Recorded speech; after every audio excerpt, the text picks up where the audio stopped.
Donc en fait, on va aborder dans cette interview un phénomène qui a commencé depuis plusieurs années, mais qui tend à s'accélérer ces derniers mois, voire ces dernières années, à savoir des musulmans de France qui ne se sentent plus chez eux dans leur pays et qui choisissent de s'exiler dans un autre pays. Donc on va aborder en fait ce thème sous différents prismes. Pour débuter, nous allons parler de l'atmosphère en France en comparaison avec les pays voisins. Donc de manière générale, le climat politico-médiatique en France est-il devenu nauséabond pour les concitoyens musulmans de France? C'est une question extrêmement intéressante et complexe parce qu'elle requiert une approche pluridimensionnelle des différents phénomènes auxquels on est confronté en France. Mhm, Ce qui se passe, c'est que le climat politique français, déjà en tant que tel, provient d'une culture du rapport de force. C'est-à-dire que, par exemple, contrairement à la Belgique où moi j'habite, le fait d'établir des compromis pour essayer de résoudre un problème ne fait pas partie de la culture française. C'est-à-dire que mhm, dans la culture française, politique française, tout se fait par rapport de force. On a un État central extrêmement fort qui a tendance à intervenir sur toutes les questions et qui va tendre à plier toutes les réalités, même des épiphénomènes, qu'elle va même de temps en temps ériger comme un problème très important alors que ce n'est pas nécessairement le cas. mhm. Et on va avoir une sorte d'interventionnisme assez constant de la part de cet État central. On le voit d'ailleurs dans cette espèce d'obésité législative qui existe en France, c'est-à-dire qu'on vote des lois dès qu'on est face à un épiphénomène. Et on a toute une inflation de lois qui sont votées pour toute une série de choses, ce qui rend bien évidemment même le rapport à la loi extrêmement houleux, puisqu'en Bien fait tu sûr. as des lois sur tout. Voilà.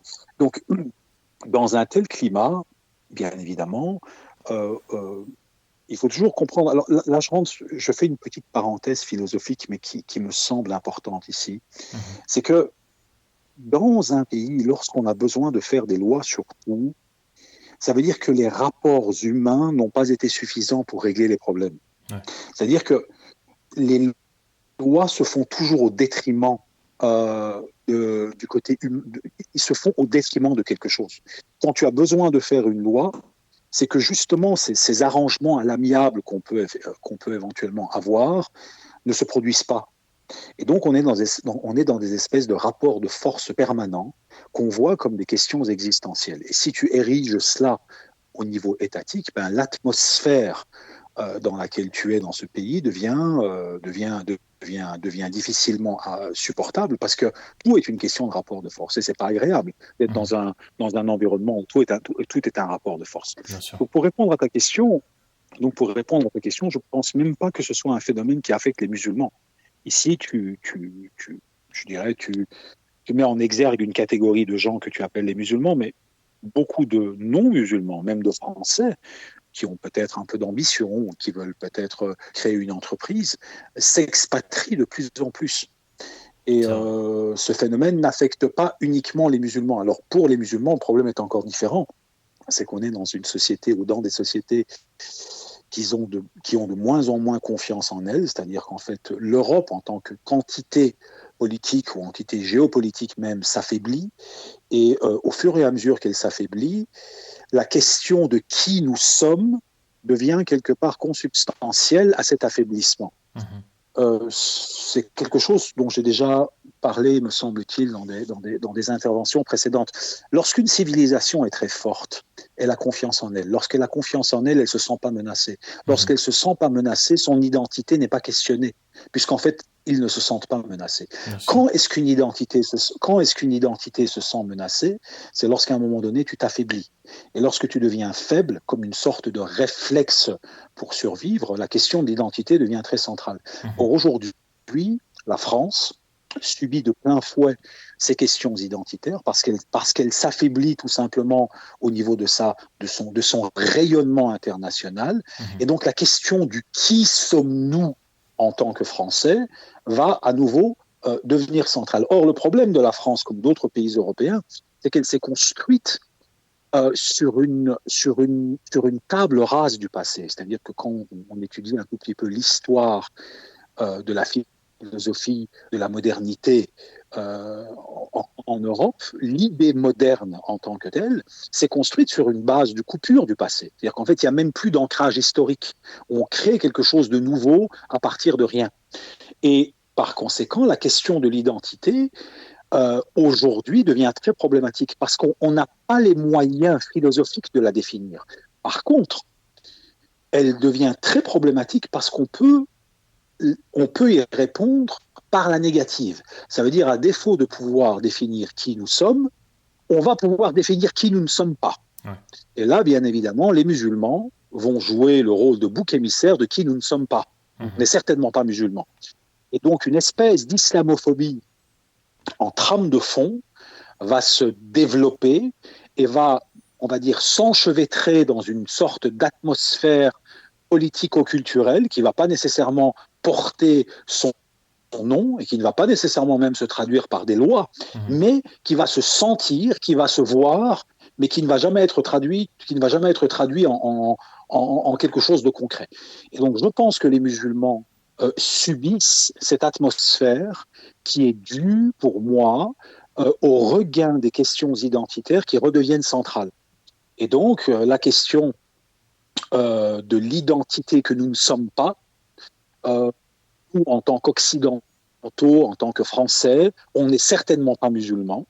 Les musulmans ici vont avoir mauvaise presse. Et de par le fait qu'ils vont avoir mauvaise presse, inévitablement, une atmosphère va se créer.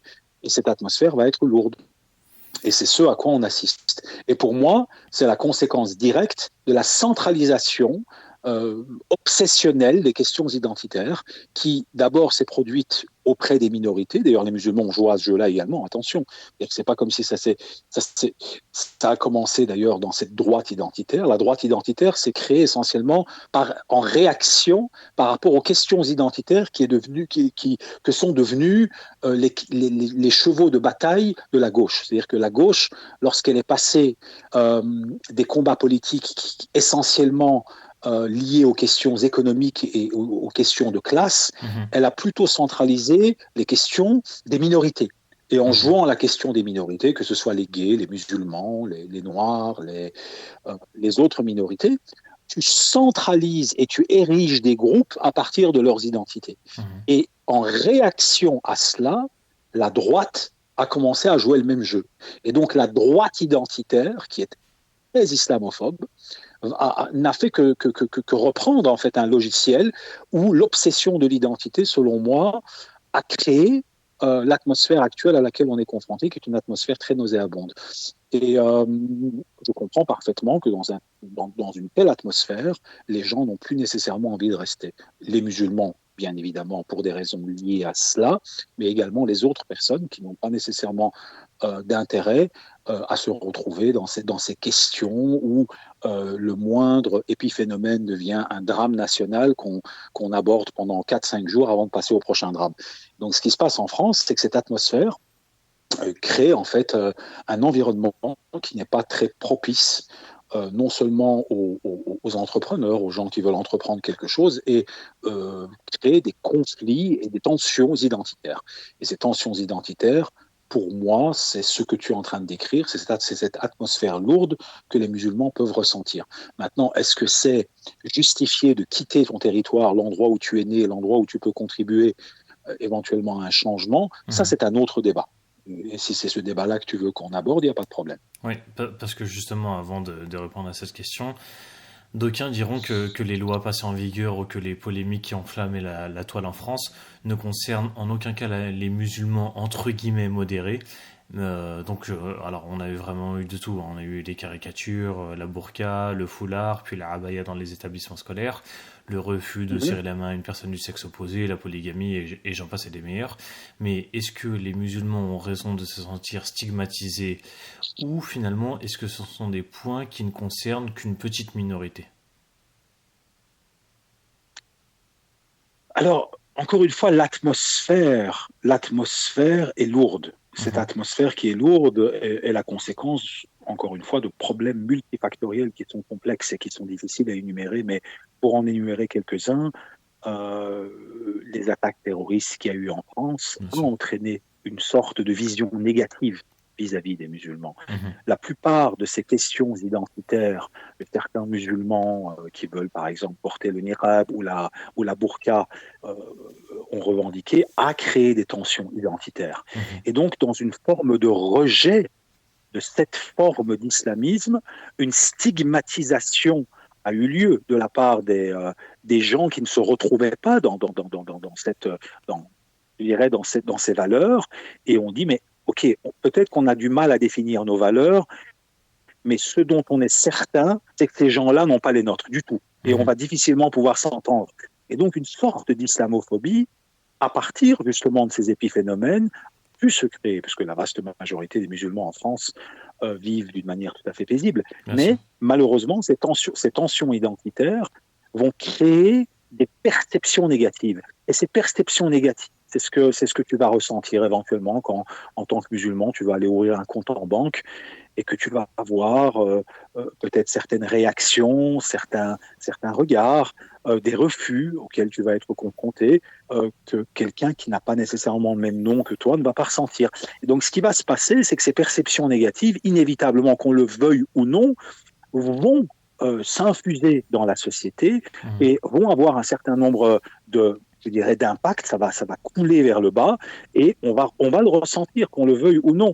Et euh, euh, ensuite, à partir de là, pour moi, je pense, en tant que musulman qui vit en Europe, le rôle et le travail des musulmans est justement de déconstruire ces images négatives. Bien C'est sûr. justement d'avoir des comportements exemplaires et essayer, en tout cas, d'aller dans le sens contraire de cela. C'est-à-dire que, bien évidemment, il ne faut pas se retrouver dans une posture de justification par rapport à toute une série de choses qui ne nous concernent pas. Ce qui se passe au Moyen-Orient ne concerne pas les musulmans qui sont en Europe. Mhm. Mais le rôle des musulmans est d'avoir un comportement exemplaire à leur niveau pour qu'au moins les gens qui sont autour d'eux puissent être déconstruits au niveau de l'image qu'ils se sont construits par ces perceptions négatives Mhm. véhiculées par la presse et par toute une série de choses qu'on peut voir à travers les médias, les réseaux sociaux et autres. D'accord. Ok.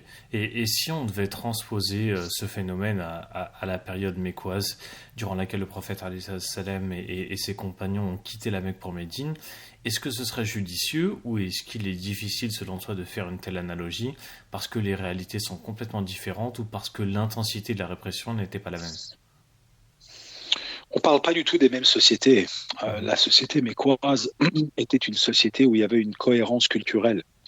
Le problème des musulmans dans la société mécoise, alors non pas pour faire un cours d'histoire ici sur cette question, c'était véritablement la dimension révolutionnaire du message de l'islam. Mhm. C'est-à-dire que lorsque on a proposé au prophète, paix et bénédiction sur lui, je dirais, d'intégrer l'islam dans l'ensemble des autres croyances qui étaient existantes dans la cité mécoise, on lui disait, ben, écoute, il y a un supermarché de religion, intègre ta religion dans cette religion, parce que de toute façon, nous sommes une place commerciale, Mhm. et toute place commerciale n'aime pas les révolutions et les changements culturels trop brutaux qui pourraient mettre à mal le commerce.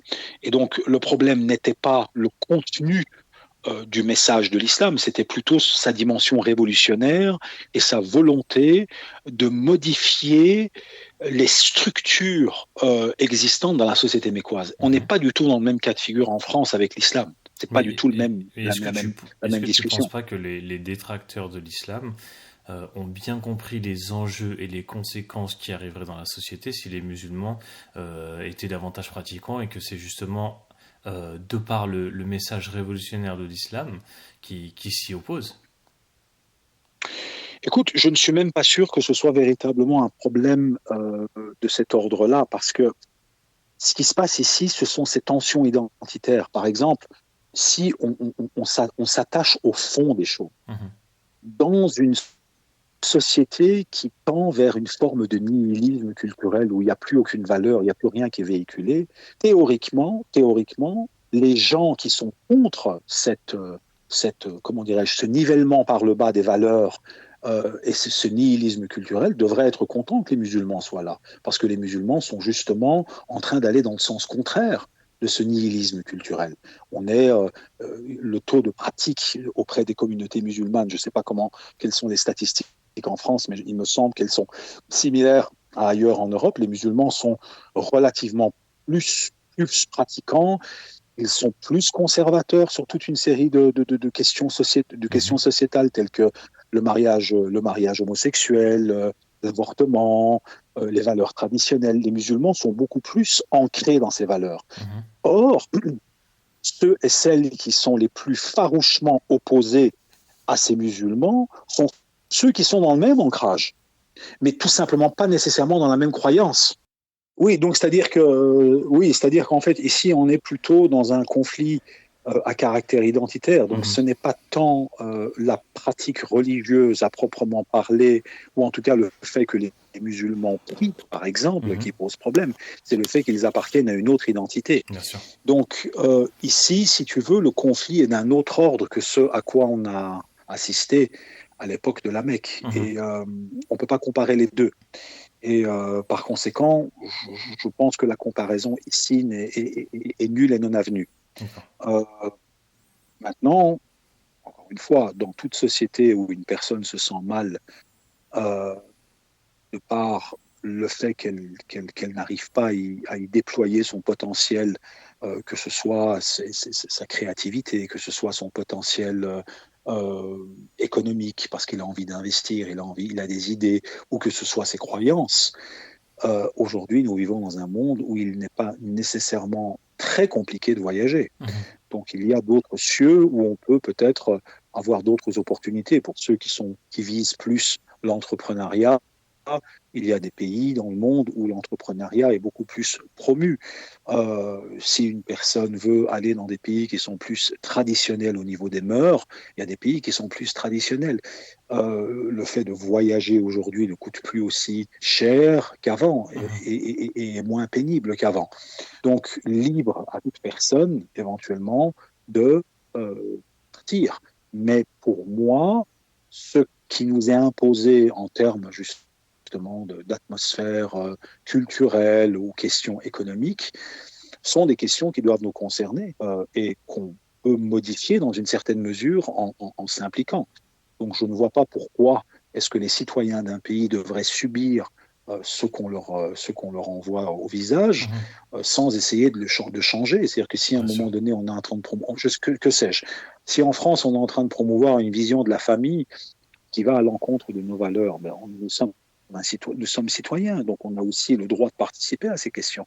En tout cas, à l'élaboration de la définition même de la famille. Donc, pourquoi devrait-on partir ? C'est une bonne remarque que tu fais parce que, et voilà, exactement. Est-ce que partir, ce serait pas fuir justement les responsabilités des musulmans ? Mais je pense que si. Je pense que si. C'est-à-dire que justement, à partir du moment où tu as la capacité de pouvoir éventuellement participer à ces discussions, tu te dois de résister. D'accord. Tu te dois de réformer les choses dans le pays dans lequel tu vis. Tant que le cadre de ton engagement le permet, c'est-à-dire que tant que tu vis dans un pays où tu peux voter, où tu peux, dans une certaine mesure, changer les choses, il faut que tu résistes. C'est ton devoir de résister, justement. C'est ton devoir de résister. Et donc, par conséquent, ici, moi, je suis plus d'avis qu'il faut, on va dire, s'engager dans la société civile dans une certaine mesure avec nos valeurs et essayer de changer les choses. On ne peut pas accepter tout ce qui nous est envoyé au visage, encore une fois, et ne pas résister à tout cela. Si on a une vision de la famille, en tout cas, tous les musulmans n'ont pas la même vision de la famille, mais en tout cas, l'islam en tant que religion, telle que les autres grandes religions monothéistes et toutes les spiritualités, ont une vision des rapports hommes-femmes, ils ont une vision de la tradition. Donc, on se doit aussi de promouvoir ces valeurs. Sinon, qui le fera ? Exactement. Tu vois ? Ok. Voilà. Parfait, je suis parfaitement d'accord. Et puis, s'il y avait une conclusion, je pense que ce serait celle-ci. Et puis après, bon, comme on le dit, libre à chacun de faire en fonction de son ressenti et de sa capacité justement à résister ou pas, ou finalement se dire, la pression est trop forte pour moi et je préfère quitter le pays. Mais pour ceux qui le peuvent, de pouvoir effectivement faire ce travail de contribution. Tout à fait, exactement.